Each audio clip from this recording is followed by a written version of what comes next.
May kamag-anak ka bang namatay o kahit na hindi o pinsan, gano'n o mga tropa? Meron. Anong pangalan niya? Berto. Ano mo siya? Dito. Dito. Gusto mo ba siya makausap?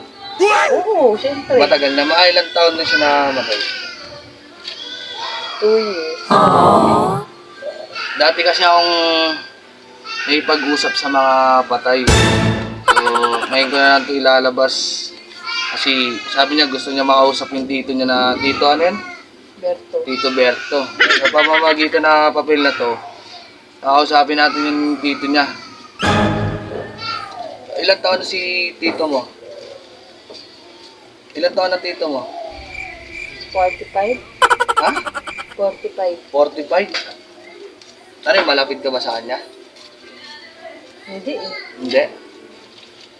Hello, Tito Berto. Hinahanap po kayo ni Jen, yung pamangkin ninyo. Gusto daw po kayong makausap. Namimiss na daw po kayo. Ito po siya, oh. Oh. Tito Berto, kausapin mo. Bilis, kausapin mo. Hello?